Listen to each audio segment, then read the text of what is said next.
Hello, and welcome to Real Cheating Story. My name is George Hewitt, and this is my story. I'm currently living in a studio apartment, but it wasn't always that way. A year ago, I had a 4-bedroom house, 2 cars, a mortgage, and a wife who loved me.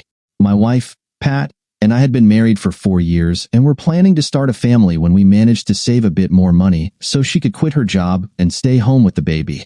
All of that changed when my younger brother, Louis, came to live with us. He had just gotten laid off and lived across the country from the rest of the family, feeling quite lonely. He thought this was a perfect time to come home and start anew.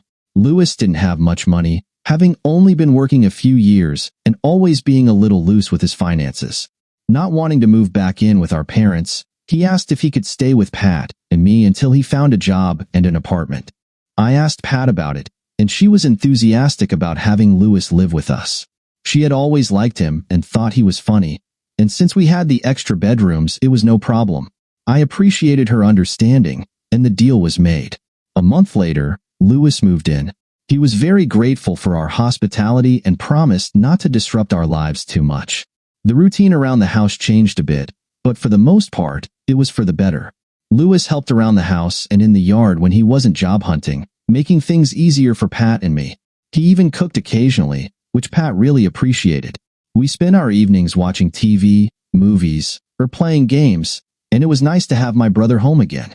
We would go to our parents' house for cookouts, where Louis was the center of attention because he had been gone so long. My mother especially doted on him. After all, he was the baby of the family. Things went along well, but the job market was tough in our area, and Louis was having little luck finding anything.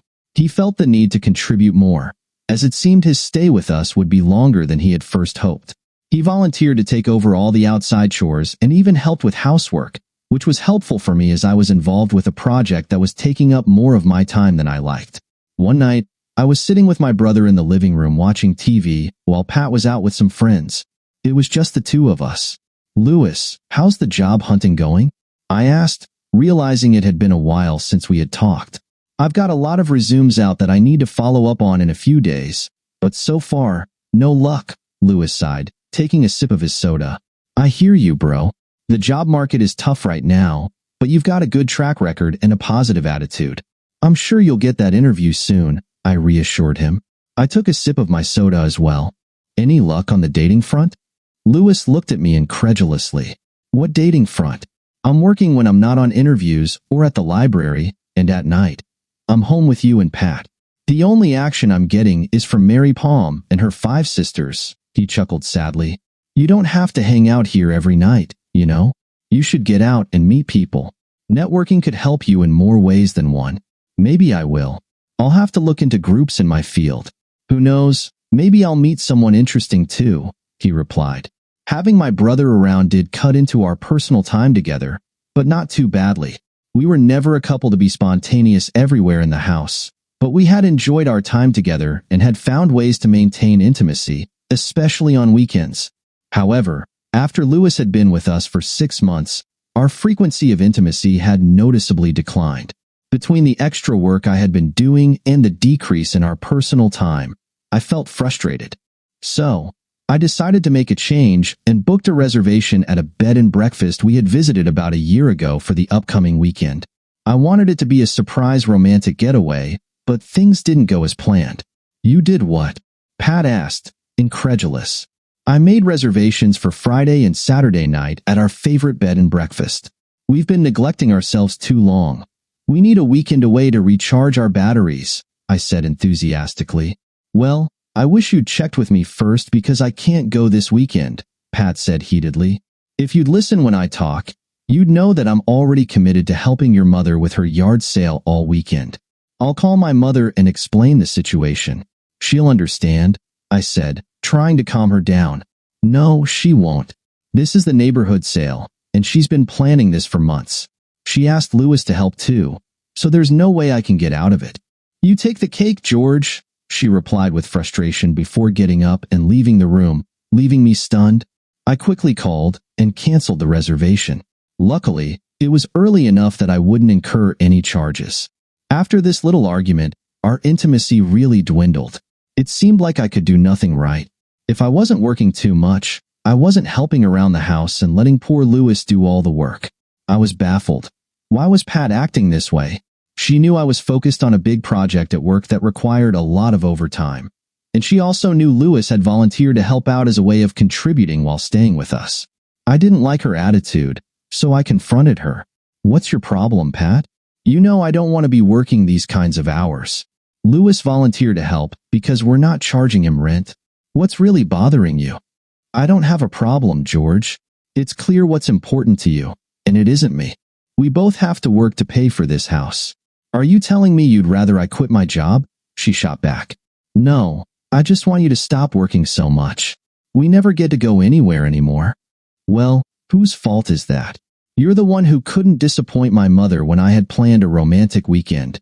I was frustrated now, and the tension escalated. "At least I helped your mother. You didn't do anything that weekend but hang around or play golf. Lewis did more to help than you did." Lewis, that's all I hear lately. If he's so great, why don't you move into his room and leave me alone? I'm sure he'd be more than happy to support this house." "Oh, wait, he doesn't have a job," I retorted, feeling anger boil inside me. I grabbed my jacket and stormed out.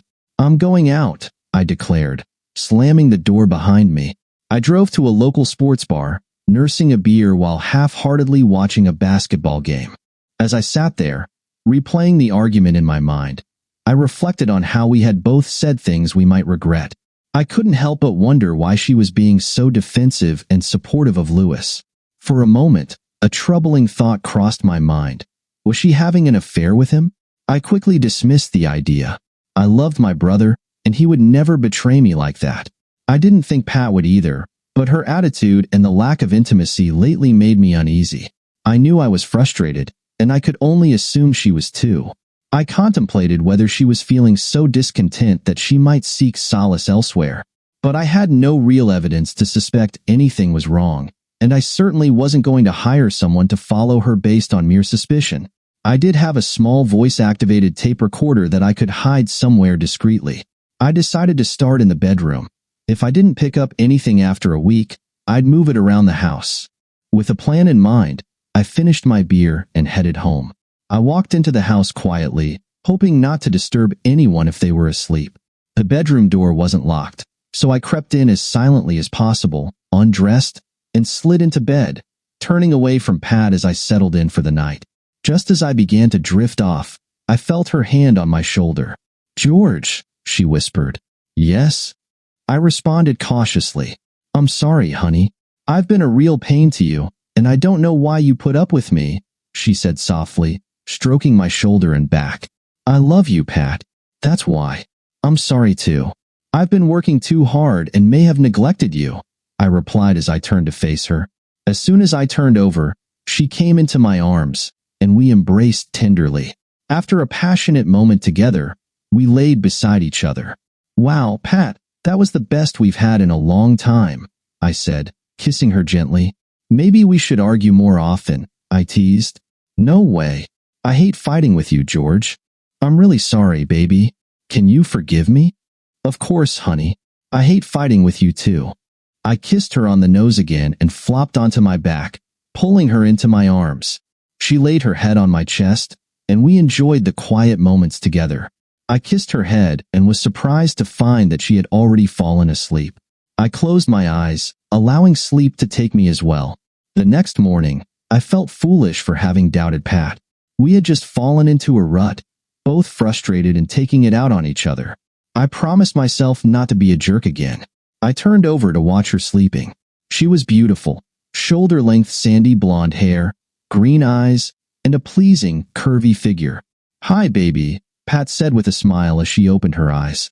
"Hello, sexy," I said, leaning in to kiss her deeply. "I love you so much." She smiled and caressed my cheek. "I love you too, George." Glancing at the clock, she threw back the covers. "I'm going to shower. Want to join me?" "Yeah, I'm right behind you." As I walked into the bathroom, I noticed a mark on her hip. It looked like a bruise but had an unusual shape. "Honey, what happened on your hip? It looks like you bruised it." Pat looked behind her but couldn't see what I was talking about. She stepped over to the mirror and saw the mark I mentioned. She blushed and seemed hesitant to answer. "Oh, I remember now," she said nervously. "I slipped in the tub yesterday and bumped against the soap dish. I didn't think I hit it that hard, but I guess I did." Soon, we started the shower, and it turned into an intimate moment. Afterwards, as we dried off, Pat hugged me tightly. "I'm so glad you liked it, George. I've been feeling a bit frisky lately. I read some articles about intimacy, and they really got me thinking. I hope you don't mind the new me." "Of course not, honey. Who would argue with a sexy wife who wants to please her husband?" I chuckled, giving her a playful smack on the hip as I headed to the bedroom. "Hey, watch that," she said with a smile. "You better get dressed, or we'll be late for work." "Yes, George, but just wait until tonight." Pat was true to her word that evening and many nights after. It felt like our intimate life had been renewed, but with a new energy. Where before our moments together had been gentle and slow, now they were more passionate and experimental. I enjoyed this new side of my wife immensely, but it also made me curious about the change. "Pat," I said after one particularly energetic session, "I hope you don't think I'm complaining, but where did this new enthusiasm come from? You never used to be this open." She looked at me, trying to gauge my sincerity. "I suppose I've been talking with a new friend at work," she admitted carefully. "She's very open about everything. Once we became friends, she started sharing stories about her life, and some of the things she mentioned made me blush but also intrigued me. I found a magazine that talked about pleasing your partner, and it reinforced a lot of what we discussed. I realized that I might have been a bit too reserved and was missing out on the fun we could have. Plus, you've been working a lot, and our intimacy had suffered. After our argument, I decided I wanted to be more open and adventurous. I'm really happy you've chosen to explore this new side of yourself in our relationship," I replied. "I love our intimacy and couldn't ask for a better partner." I kissed her deeply and rolled on top of her, enjoying the closeness we had once more. After Lewis had been living with us for about 9 months, he got a new job and moved out. I felt a mix of emotions. I was glad to have our home life back to normal without my brother around, but I also felt sorry to see him go since it meant I had to take over the yard work. He still stopped by for dinner once or twice a week, as Pat worried about him not eating right living alone. My project at work finally concluded, allowing my hours to return to normal, which I was grateful for. Pat always got home before me and would have dinner cooking when I walked in. On the days Lewis was over, he'd usually be at the house before me, hanging around for a couple of hours before going home. One night, I arrived home a few minutes earlier than usual. As I walked in, I heard what I thought was a groan. "Pat," I called out. "Are you okay, honey?" Pat hurried out of the kitchen, looking red-faced. "Oh, George, you're home early." "I'm fine. I just touched a hot pan," she said as she kissed me. I looked at her hand but didn't see any signs of a burn. "Looks like you didn't burn yourself too badly. Thank goodness. You need to be more careful." "I will, honey. Come and sit down. Dinner is almost ready." As we walked into the kitchen, I noticed Lewis sitting at the table. He had an odd look on his face for a moment, but it vanished before I could be sure. We ate as usual, then watched a video Lewis had brought. When it was time for him to leave, he collected his things, and Pat stopped him, saying she was sending some leftovers home with him. I told him good night and headed upstairs. I had time to get undressed and had been in bed for a few minutes when Pat finally came upstairs. "What took you so long?" I asked. "Just getting Lewis some leftovers. I sent a lot home with him," she said as she made her way to the bathroom. She did her usual routine in there, then emerged wearing her long nightgown. Climbing into bed, she gave me a quick kiss. "Good night, George." I was feeling affectionate this evening, so I leaned over and started kissing her. Pat turned into my arms and said, "Sorry, honey, I'm kind of tired. Can we do it tomorrow?" I nodded, feeling a bit disappointed. It took me quite a while to realize a pattern in our intimacy. At first, I thought it was just the unpredictability of our days, but I should have noticed the underlying conditions that remained constant. Over the next few months, I started to observe that on nights when my brother visited, our moments together shifted significantly. If we engaged at all, it was typically just oral intimacy. Pat always had some reason for why we couldn't be intimate, but she was more than willing to show her affection in other ways, so I didn't think too much about it initially. The turning point came when I noticed the long nightgown she often wore. Every time I saw Pat walk out of the bathroom in that gown, I couldn't help but associate it with a lack of intimacy. It dawned on me that whenever she wore it, our connection seemed to fade. Pat had received that nightgown as a Christmas gift from her mother. While she had thanked her graciously, it was clear that she didn't care for it and wore it infrequently. However, I realized she had started wearing it more often in recent months. This observation made me contemplate the correlation between the nightgown and our intimacy. Determined to test my theory, I decided to suggest something different. "Hey, baby, why don't you put on something nice?" I asked playfully. "Not tonight, baby. I'm really tired. Work was hectic, and all I want to do is sleep," Pat replied with a yawn. Sleep came slowly to me as I spent the next hour reflecting on the past weeks and months, trying to pinpoint when our intimacy had changed. It felt like it had been over 6 months since things shifted, but I still hadn't figured out why. I resolved to pay closer attention to the events in the future to understand the cause. I wasn't an investigator or detective, so it took me another month to notice a pattern. There were many things that happened on the nights Pat wore her nightgown, but one detail stood out. On those nights, our intimacy was limited. My brother had been over for dinner, but making a connection between his visits and our changing relationship was challenging. Lewis had been dropping by regularly since moving out, but rarely on the same night, usually only once a week. It felt like the most incredible coincidence, or perhaps there was a genuine connection between these events. One evening, while I was upstairs in my study, the phone rang. I picked it up at almost the same time as Pat. "Hello?" I heard her voice say, "Hi, can you talk?" I overheard her mention that I was working upstairs and should be occupied for a while. "Good. I want you to go down to the laundry room and close the door," she instructed playfully. I pressed the phone to my ear, intrigued, trying to keep my breathing steady. Soon, I heard her voice again. "I'm here. What are you wearing?" She replied, "A blouse, a bra, a skirt, and shoes." "Very good. Thank you. I wish you were here. I need to feel your hands on me," she said softly. I realized that Pat was engaged in a conversation that suggested more than just friendly banter. I was surprised to learn about her exchanges with LS, who was speaking to her in a way that hinted at a deeper connection. After they finished talking, Pat thanked him, and I sensed a thrill in her voice. She mentioned looking forward to seeing him the next day. They were clearly enjoying a secret that I was unaware of. After hanging up, I decided I would come up with a plan to catch them the following day at work. I began strategizing, thinking of a simple yet effective way to reveal what was happening. When I arrived home that night, Lewis was already there, casually reading the paper. I smiled at him, but my mind was elsewhere. I walked into the kitchen and gave Pat a quick kiss. "Hey, honey," she said cheerfully. "Why don't you get cleaned up? Dinner will be ready in a few minutes." "Oh, I almost forgot. I'll be working late tomorrow night, probably until about 11 o'clock, I said as I prepared to leave the kitchen. My boss told me we had to rework some of the figures for our proposal, and it had to be done by tomorrow. The first part of the plan was in motion. "Oh, George, not again," Pat cried. "Don't worry, I already told him not to make a habit of it," he assured me. He understood, and if this wasn't an emergency, he wouldn't have asked. I said this as I walked back and hugged her. "I'm sure we can deal with this one time, can't we?" Pat looked into my eyes and nodded her head.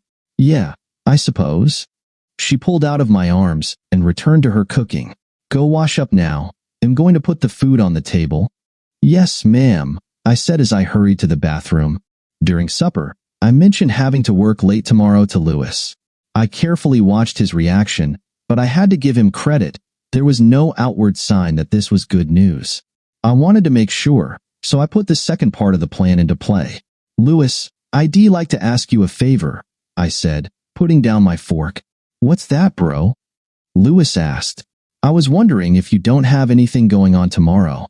Maybe you could come over and keep Pat company while I'm at work?" Lewis made a face as if he were thinking. "I don't have anything special going on tomorrow." "Sure, I'd love to do it," he said with a smile. I clapped him on the shoulder and smiled back. "Thanks, I really appreciate it." Our evening went along as usual. We finished supper, loaded the dishwasher, and then played cards for a couple of hours. Lewis left around 10, and after watching the news, Pat and I headed upstairs to bed. The next morning, I called into work after I pulled out of the driveway, telling my boss I'd be in late because I was having car trouble. I had some things I needed to do that morning to be ready for the big show that evening. I had already packed my digital camera in my briefcase, so my next stop was the hardware store. I picked up a small package of clothesline and a roll of duct tape, along with a few other items so the clerk wouldn't think I was up to anything suspicious. My next step was the bank, where I took half of our savings and opened a new account in my name only. Next, I called the credit card company, telling them I'd lost my wallet and needed to cancel my card. I requested a new card in my name only and to cancel the joint account. We had only been in our house for a few years and didn't have much equity beyond our down payment, so we would have to sell the house. I planned to split the proceeds 50-50 with her. After all, I did love her once. I wasn't in any hurry to get a lawyer because I knew that after tonight, I'd have enough evidence for an uncontested divorce. My hope was to convince her to draw up a settlement ourselves and then only hire a lawyer to file the papers. I went into work at noon and surprisingly got a lot done.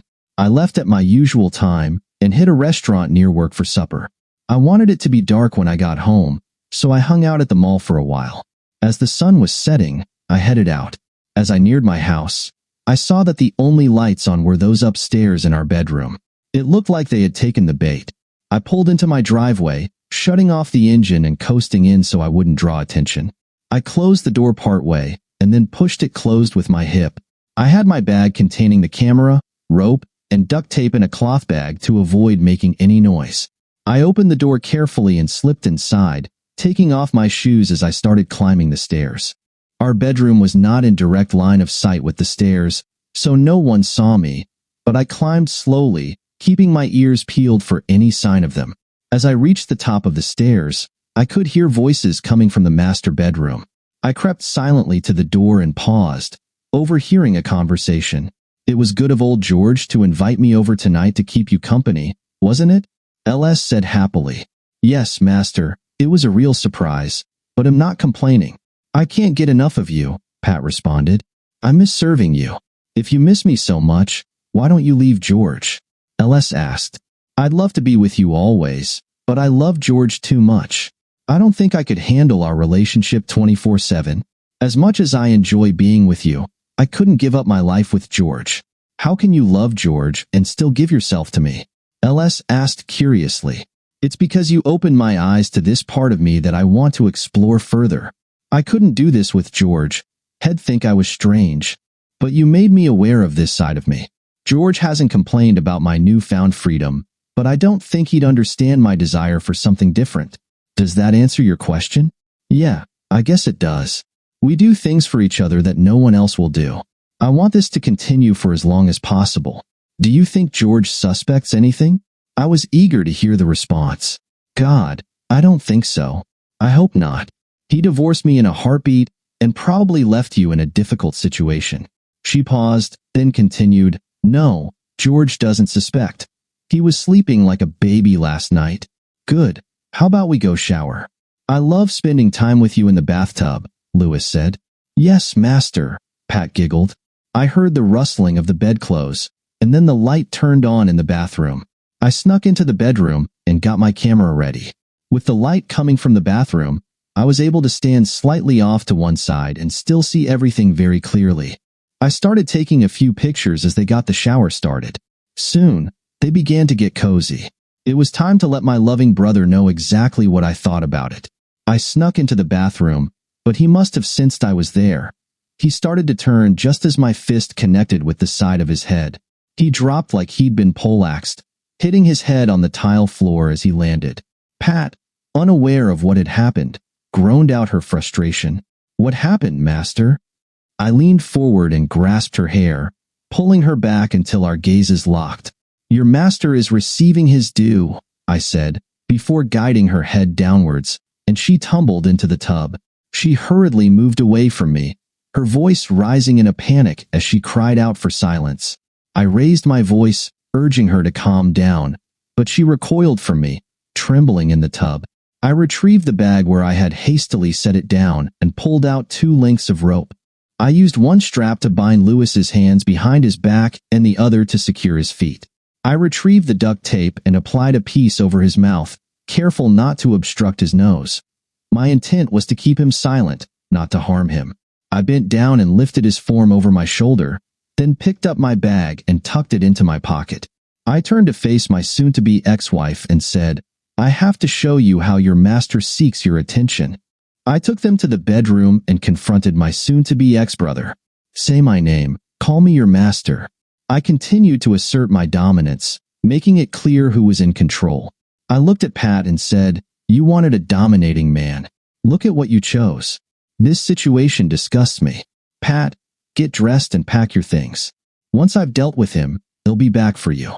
I started to walk out but turned back, having one more thing to say. "By the way, I hate piercings on women." I walked out of the bathroom, down the stairs and out to my car, my wife's wailing ringing in my ears. I popped the trunk and tossed Lewis inside. He groaned but seemed to be out. The ride to my parents' house was quick but rough. I made sure to hit every bump and pothole along the way. I backed into the driveway nearest the gate leading to the backyard. My parents weren't home. It was their night out at the VFW, which I had anticipated as part of my plan. I opened the trunk, and as the light came on, I met Lewis' frightened gaze. "Listen up," I said, leaning in. "You need to stay away from me. If you see me coming, turn the other way." I made sure he understood the seriousness of my words. "If you don't want any trouble, you should leave town and cut ties with Pat. I won't be looking for you, but just know I'll find out if you do." I pulled out the note I had prepared, attaching it to Lewis' shirt. It explained to my parents why he was in this predicament, signed by me. I wanted them to know what had happened. "I'm leaving now, but don't worry. Mom and Dad will be home soon. They'll find you."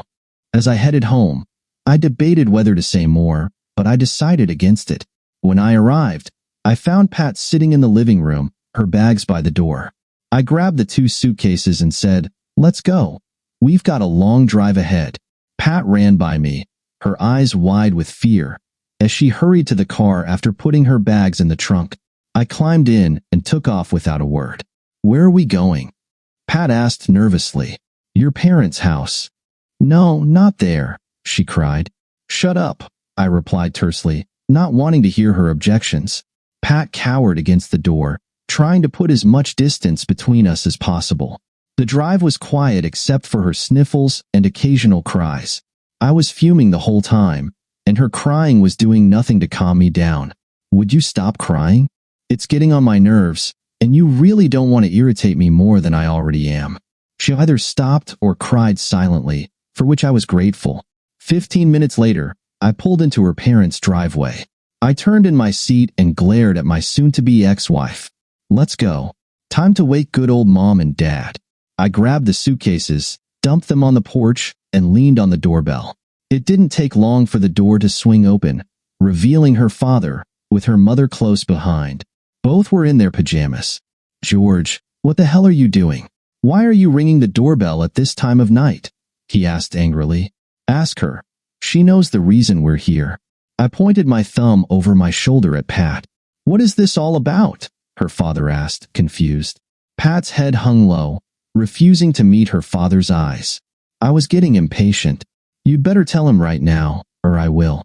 And believe me, I'll tell him everything." That got her attention, and she hurried to speak before I could continue. "I did something bad, Daddy. I need a place to stay, please," she begged. Since she wasn't forthcoming, I cut in. "Your daughter needed a man who could be assertive, and since her husband wasn't doing that, she found someone else.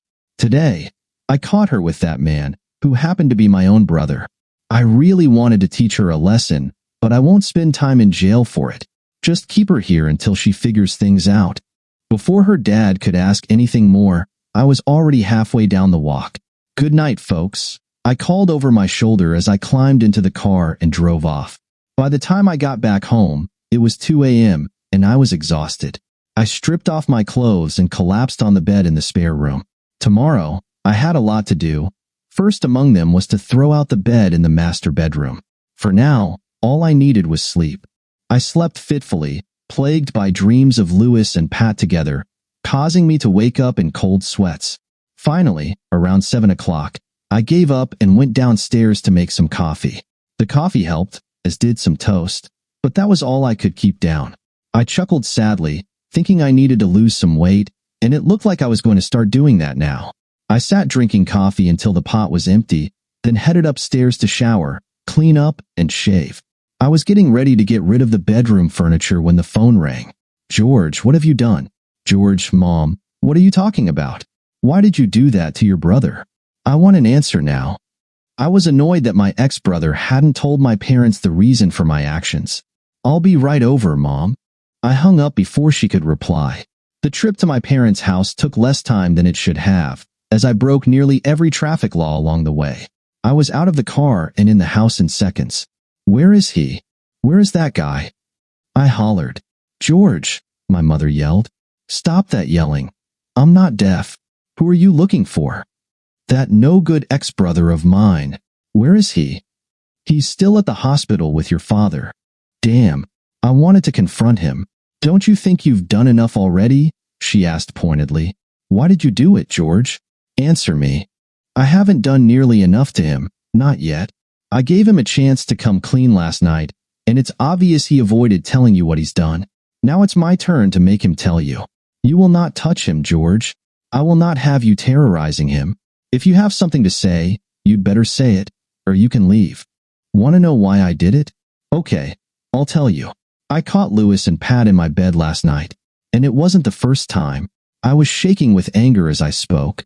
He's trying to make me out to be the bad guy. That's impossible. He loves you, and he certainly loves Pat." The shocked look on my mother's face told me she still didn't believe me, and I've got the pictures to prove it. "Pictures?" she asked, confused. "Yes, Mom, I have pictures and video." I knew something wasn't right, and then I overheard a conversation between the two of them. I set them up and caught them in the act. I took plenty of pictures and some video to have the evidence I need when I divorced that woman I'm married to. I told Lewis I never wanted to see or speak to him again, and I expected him to tell the truth. Obviously, he didn't, so I had to. "I'm sorry, Mom, but it's the truth." My anger started to fade as my shoulders slumped. "It can't be," she said, shocked. "Your brother? Why would he do that?" "I don't know, Mom.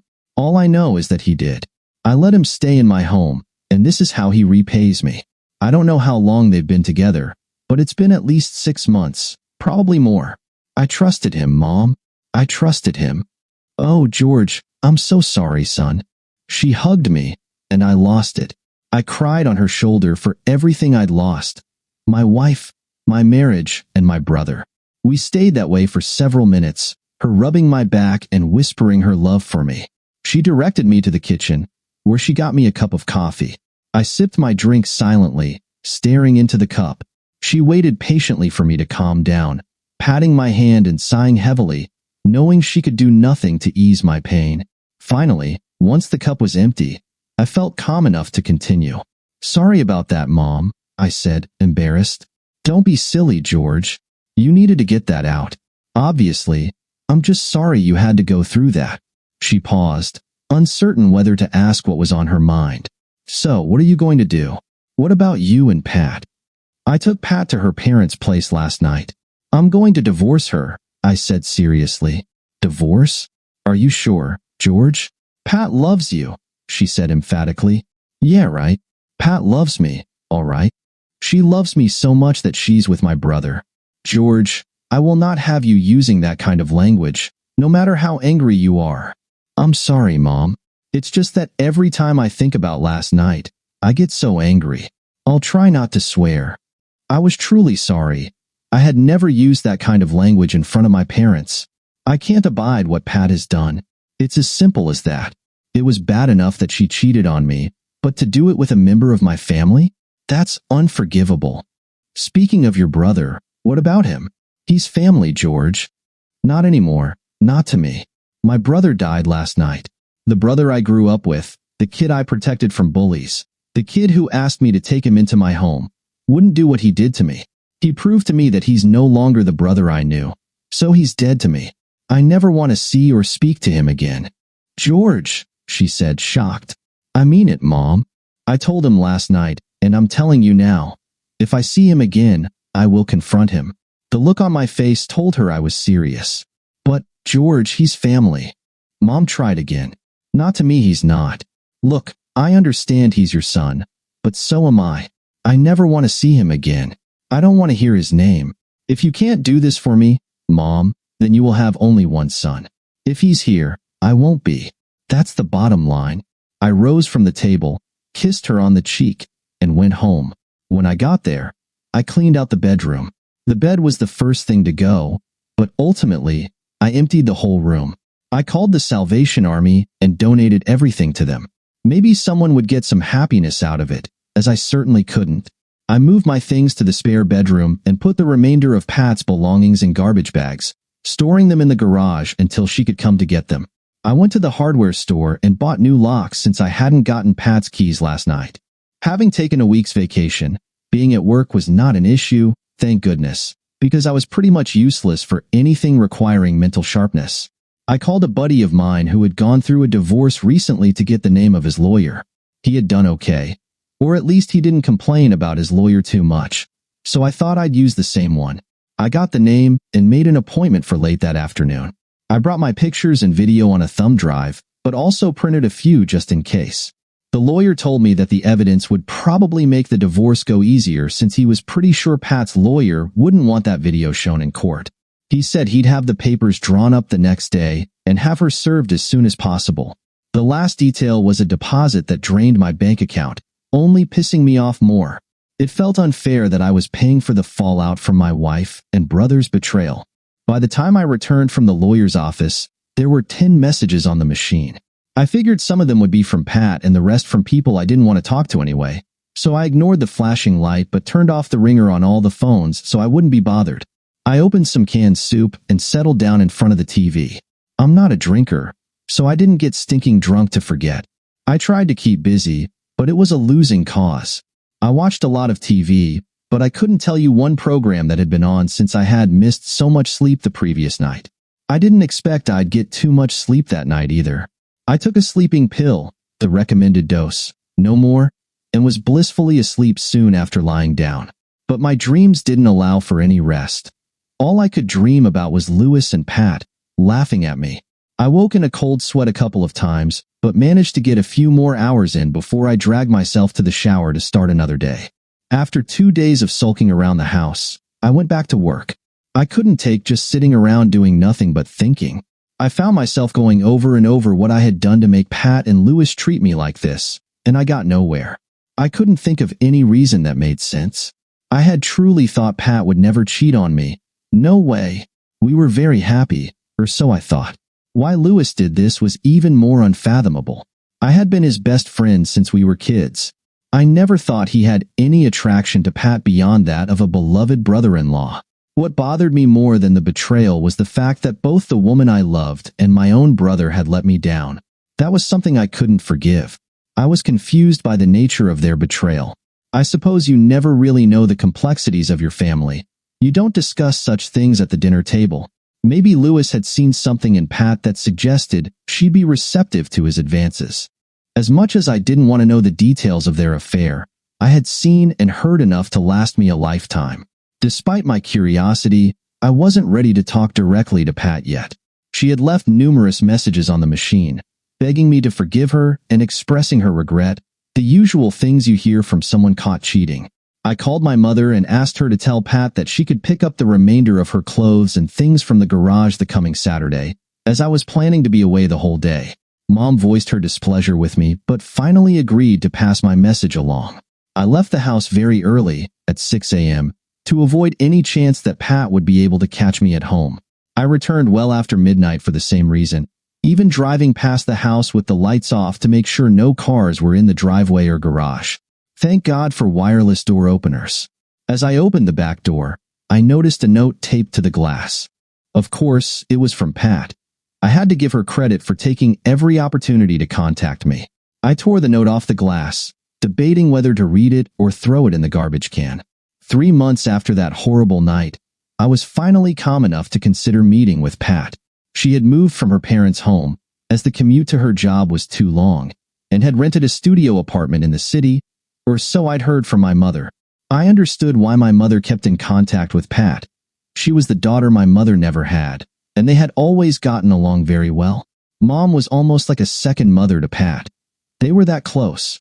I had to give my mother credit. She didn't nag me about Pat. Instead, she dropped subtle hints and bits of information, like that about her getting an apartment, into our conversations. I ignored them, not giving her the satisfaction of a reaction, and she continued talking as if nothing was amiss. It was an interesting game we played. I also appreciated that my parents respected my demand regarding Louis. No word of him was uttered in my presence while I was at their home, for which I was very grateful. They must have spread the word to our extended family as well, because I never heard any comments from them either. At least not when I was within earshot. One time, I did overhear my aunt asking my mother about Louis, but as soon as I made my presence known, both of them clammed up.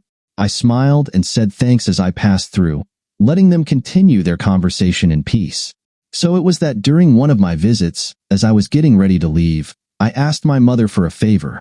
"Mom, I need a favor." "Of course, honey. What can I do for you?" "I need you to contact Pat for me." "Oh, George, I'm so happy."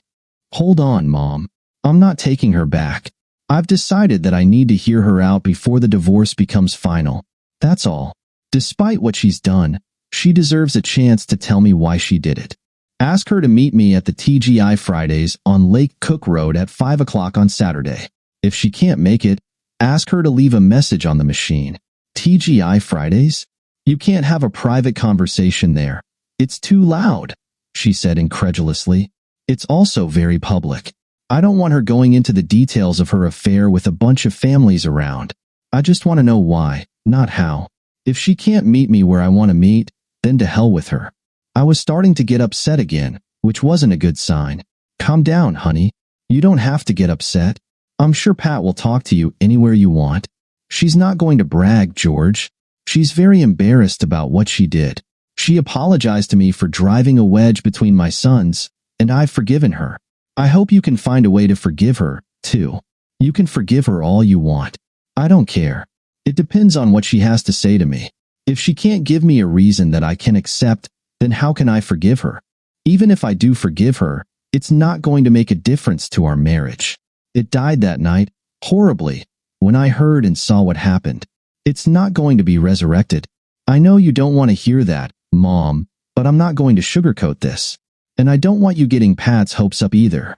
This meeting is her chance to tell me why she cheated on me, nothing else." There was silence on her end.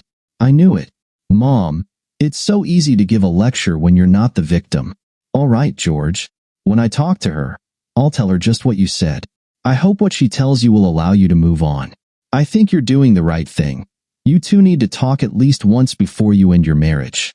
She kissed my cheek as I hugged her goodbye. "Good night, Mom," I said as I closed the door behind me. Despite my efforts to remain calm, I was very nervous. This was the first time I'd be seeing my wife since that night. How was I going to react? I picked the place for more than the reason I told my mother. I hoped it would deter me from any irrational action that might end with me in jail. I didn't know if it would work, but I thought it would. I wasn't the kind of guy to make a scene in a restaurant, especially one with children around. I arrived at 4:45 and told the hostess that I'd need a table for two, non-smoking, but that the other party hadn't arrived yet. She told me she'd seat us as soon as my party arrived. I was waiting by the door when Pat walked in. She was dressed casually in a crisp cotton blouse, blue jeans, and sneakers. Her hair was pulled back from her face, and she wore very little makeup. She looked good, just as good as she always had. "Pat," I said. "George," she said with a shy smile. "Our table is ready," I said, motioning to the hostess. We were seated near the windows, away from other diners, but within earshot if we got loud. The hostess gave us our menus and left. "George," Pat started. "Please, let's eat first. I don't want to ruin my meal, and I have a feeling this conversation isn't going to be conducive to good digestion." "Sorry, Pat," I said, chastised. We perused the menu, and by the time we'd made our decisions, the server arrived. We placed our orders and waited mostly in silence. For some reason, we couldn't find much to talk about that didn't sound strained, so we didn't say much at all. The meal arrived quickly and was eaten silently as well. I actually felt sad. Before this whole mess, we had been able to talk about anything. Pat was a very intelligent conversationalist, and it was fun engaging with her. We didn't always agree, but we always had fun. I ordered coffee for both of us, but after it arrived, the silence continued.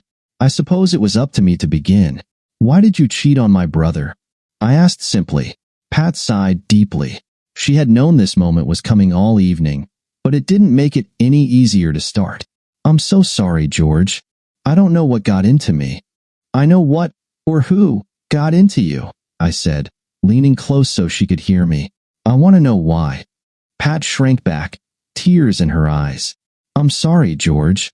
I'm so sorry, she cried softly. We've established that you're sorry, Pat. It's too late for that. There should have never been a situation where you had to feel sorry. It's way past time for apologies. I gazed into her eyes, wanting to see her response to my next statement. By the way, how long were you involved with my brother? You'd have thought I slapped her in the face. Her eyes widened, and she inhaled sharply, her mouth opening and closing a few times without any words coming out. It's not that hard a question, Pat. How long? She settled down, but the blush that rose up her neck told me I wouldn't like the answer. A year, she said hesitantly. My jaw dropped, and I was now the one speechless. A year? She had been involved with my brother for a year, and I had only guessed a few weeks before the end. What a fool I felt. I guess the old cliches are true. The husband is the last to know. I see, I said, trying not to react as violently as I wanted to. The restaurant had filled up more by now, which tempered my reaction. I know you want a reason why I cheated, but I really don't have a good one, George. It wasn't a decision I made one day. I didn't get up and tell myself that today I was going to cheat on my husband. Pat sipped her coffee, giving herself time to compose her thoughts.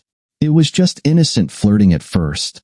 Louis always flirted with me, and you didn't seem to mind. That's when I thought it was innocent fun. I never contemplated that either of you would do what you did. I know, she wailed, glancing down at the table but continuing to talk. One day, he caught me up against the kitchen sink when I had my hands in the water. When he touched me, I screamed at him, but he just kept it up. He took what he wanted, and all of a sudden, it was like a switch had been thrown in my brain. I wanted what he was doing, and I had no control over my body. I didn't want to believe I could react that way, but I did. Even later, after he left for the day and I was alone, I craved more of what he'd done to me. No matter how angry I was at myself for what I had done, I wanted it. It was like I was addicted and needed my next fix. I kept going back for more despite my efforts to fight it. I don't know what else to say, George, except that I'm so very sorry. I had my answer, but it wasn't what I expected. It was worse than I ever thought. Her explanation told me for certain that our marriage was over. If she was as she described, addicted to that kind of treatment, there was no hope for us as a couple. I couldn't live with the fear that some other man would flip that switch in her brain again and put me through the hell I had been in since that night. Thank you, Pat. I know that had to be hard for you. I appreciate your honesty. I can't say I understand, but I can at least accept your explanation, I said quietly. Is there any hope for us, George? I do love you so very much, she begged. Are you kidding me? I guess you do. I can't see how you can do what you've done and still claim to love me. Even if I believed you loved me, I couldn't accept your actions. I may have stopped you from continuing your affair with Louis, but I can't live with the fear that some other man might come along someday and give you what I know I cannot. I'm sorry, Pat, but that's the way I feel. I understand, George. I had to try. I just had to, she cried, pulling a tissue from her purse to dry her eyes. Thank you for meeting with me, George. I never meant for any of this to happen. You have to believe that, but I know I brought this on myself. I'm ashamed that I was so weak that I let it destroy our marriage. I am too, Pat. I really am. I'm going to miss you, but we both know it's not going to work for us. I forgive you, Pat. I forgive you. I sniffled a bit, but smiled at her nonetheless. We parted ways, both knowing we wouldn't keep in touch. She wished me well, and we shared a quick kiss on the cheek before going our separate ways. About a year after that horrible night, the divorce was finalized. We sold the house and split the profits, agreeing on the settlement long before the hearing, which was merely a formality. The final decree was mailed to my new apartment a few weeks later. I had been very skittish about women since the divorce. I had a few dates, but nothing serious. I fell into a routine. I worked, went to the gym to relieve stress, and returned home day after day, month after month. It's not a bad life, but it's not what I had envisioned for myself 2 years ago. I suppose you're wondering if I ever forgave my brother. The answer is no. I saw him once at my parents' home, and my dad had to hold me back while he ran for his life out of the house. That confrontation happened twice. I did land a few punches the last time I saw him. I kept my word. I've stopped visiting my parents without notice because I didn't want to end up in jail. I knew I couldn't look at him without feeling the weight of his betrayal. It was easier for me to remember him as my little brother, the boy I loved as a kid, rather than the man I found in my home that night. Family ties remain strained, but no one is willing to discuss the subject with me. Did I forgive Pat? No. After the divorce and settling the assets, I made a choice. I shared all the pictures and videos of my brother and Pat with our relatives and friends. I even sent a video to my brother's office and my ex-wife's workplace. Now, all three of us are outcasts in our social circles. We aren't invited to family gatherings, my brother and my ex-wife for obvious reasons, and I because of an unspoken fear that I might stir up controversy. I know I shouldn't have acted that way, but there's an old saying, play stupid games, win stupid prizes. Dear listeners, please share your thoughts in the comments section below, and don't forget to like, share,